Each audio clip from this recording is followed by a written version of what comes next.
இன்றைய தினம் முதலாவதாக நாம் சிந்திக்க இருக்கின்ற வினாவானது, ஆற்காடிலேருந்து ஒரு அன்பர் கேட்டிருக்கார், விபூதி இட்டுக்கொள்ளுகிற ஒரு முறைமை எப்படி, அதை பற்றி சொல்ல முடியுமா அப்படின்னு கேட்குறாரு.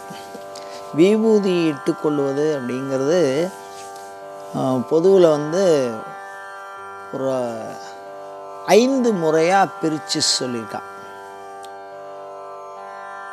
அதில் விபூதி இடக்கூடிய அந்த மனிதர் அவளுக்கு தகுந்த மாதிரியும், சமயம் சைவத்தில் இருக்கக்கூடிய அகச்சமயம்னு சொல்லுவாள். சைவத்தை ஏற்றுக்கொள்ளுகிற சைவம் சார்ந்த சில சமயங்கள் அந்த காலத்தில் இருந்திருக்கு. அந்த மாதிரி இருக்கக்கூடிய சமயங்கள் சார்ந்து இந்த தகவலை நான் சொல்கிறேன் உங்களுக்கு. பொதுவாக விபூதி ஒரே ஒரு ஸ்தானம், நெத்தியில் மாத்திரம் இட்டுண்டா போகிறோம். இது சமஸ்தம் பேருக்கும், லோகத்தில் பிறந்தவா அத்தனை பேருக்கும் இந்த விபூதி அப்படிங்கிறது இந்த லலாடை, அதாவது நெத்தியினுடைய பாகத்தில் இட்டுண்டா போதுமானது அப்படின்னு சொல்கிறார். அந்த ஒரு விபூதிக்கு மாத்திரம்தான் இப்போ நான் உங்களுக்கு விளக்கம் சொல்ல போகிறேன். அந்த ஒரே ஒரு நெத்தியில் 3 பட்டையாக விபூதியை அணிந்து கொள்வதை பற்றி நாம் பார்க்க போகிறோம். இந்த விபூதி அப்படிங்கிற சொல் இருக்கோ இல்லையோ, அதுக்கு என்ன அர்த்தம் அப்படின்னா, பூதினா செல்வம்னு அர்த்தம். விபூதி சிறந்த செல்வம் அப்படின்னா, சிறந்த செல்வம்னு சொன்னதுனால அருட்செல்வம் பொருட்செல்வம் இரண்டையும் சேர்த்து ஒரே வார்த்தையால் குறிப்பிடுறதுக்கு பேர் விபூதின்னு சொல்லியிருக்காங்க. அப்போ பொருளில்லார்க்கு இவ்வுலகம் இல்லை அப்படின்னு சொல்லுவார் வள்ளுவர். அந்த மாதிரி அப்போ அருள் மேல் உலகத்துக்கு தேவைப்படுறதுன்னு அர்த்தம். அப்போ பொருளையும் அருளையும் சேர்ந்து தருவது இந்த விபூதி. அதனால் அந்த விபூதிங்கிற சொல்கிறோம். அதுக்கு அடுத்தது பார்த்திங்கன்னா, விபூதிக்கு பஸ்மம்னு ஒரு பேர் இருக்குது.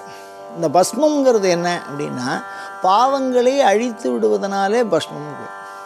எந்த ஒரு ஆற்றலானது பாவத்தை அழிக்கிறதோ, கோயில்களில் சங்கல்பம் பண்ணும்போது எல்லா கோயில்கள்லையும் இதான் பண்ணுவான், சமஸ்த துரித க்ஷயத்வாரா.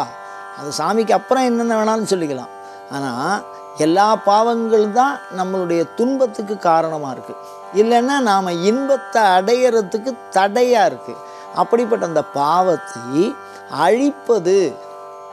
அழித்து விடுவது, முழுவதுமாக நீராக்குவது அப்படின்னு சொல்கிறதுனால தான் பஸ்மம் அப்படின்னு பேர். அதையும் சொல்கிறான். அதுக்கப்புறம் பார்த்திங்கன்னா, நம்ம நீர் அப்படின்னு தமிழில் சொல்கிற வழக்கம் இருக்குது.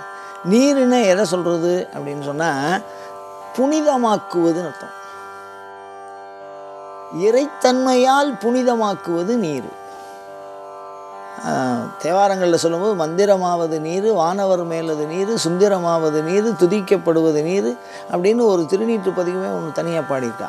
அதனால் அந்த நீருங்கிறது வெவ்வேறு பொருள்களில் தமிழ் சார்ந்தும் வடமொழி சார்ந்தும் பல்வேறு விதமாக அது குறிப்பிடப்பட்டிருக்கிறது. இதில் இப்போ நம்ம விபூதியை பற்றி பார்த்துட்டோம், அதுக்கு பொருள் பார்த்தோம். இப்போ இதில் 2 வகையாக பஸ்மதாரணம் பண்ணிக்கலான்னு சைவம் சார்ந்து சொல்லியிருக்கு. பிற சமயங்கள் சொல்லுகிற போது 3 வகையான பஸ்மதாரணம், 4 வகையான 5 வகையாக அப்படியே பிரியும். குழப்பற மாதிரியே சொல்கிறேங்கள, விபூதியை மாத்திரம் தான் நம்ம பார்த்துட்டு இருக்கோம். இப்போ பார்த்திங்கன்னா, பாசுபத விரதம்னு ஒரு விரதம் இருக்குது. அந்த விரதம் இருக்கிறவா மாத்திரம் விபூதியை உடம்பு முழுக்க பூசிக்கிறதுக்கு பேர் ஒருவர். அந்த விரதத்தை அர்ஜுனன் இருந்தான் அப்படின்னு சொல்லியிருக்கான். பெரிய குறிப்புகள்லாம் இருக்குது. அவளுக்கு என்ன சிறப்பு அப்படின்னு கேட்டிங்கன்னா, விபூதி தான் சுவாமியே விபூதி. அதனால் பாதாதி கேசவரிந்தோம் உடம்பில் அந்த விபூதியவே பூசின்றுவான். அது மயானத்தில் இருக்கிற விரதம்னு சொல்கிறான், இல்லை காட்டில் தனிச்சு இருக்கிற விரதம்னு சொல்கிறான். இதுக்கு அடுத்தது பார்த்திங்கன்னா, கங்காளர் பூசும் கவச திருநீர் அப்படின்னு ஒரு வாக்கியத்தை அழகாக திருமூலர் சொல்கிறார் திருமுறையில். அவன் என்ன பண்ணுவான்னு கேட்டிங்கன்னா, விபூதியை மேலே இப்படி வச்சு உத்தூலனமாக அப்படியே மேலே அப்படியே தடவிப்பான்.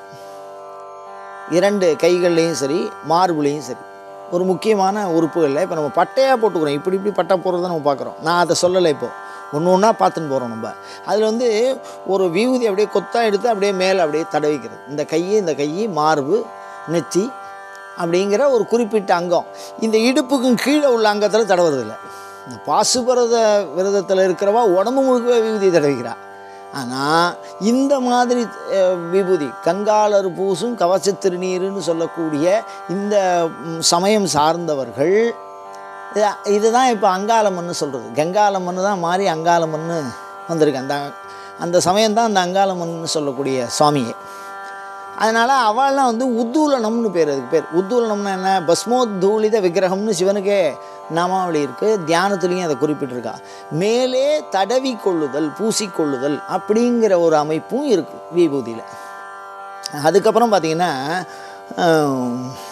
3 பட்டையாக, இப்போ நான் சொல்கிறது உடம்பு முழுக்க பூசிக்கிறது எப்படி, மேலே மாத்திரம் கையில் அப்படி தடவிக்கிறது எப்படி, 3 பட்டைகளாக இட்டுக்கொள்வது. 3 பாகமாக பிரிப்பேன். நான் நெத்தியில் இட்டுன்னு இருக்கேன் பாருங்கள், அதுக்கு பேர் திரிப்புன்றம்னு பேர்.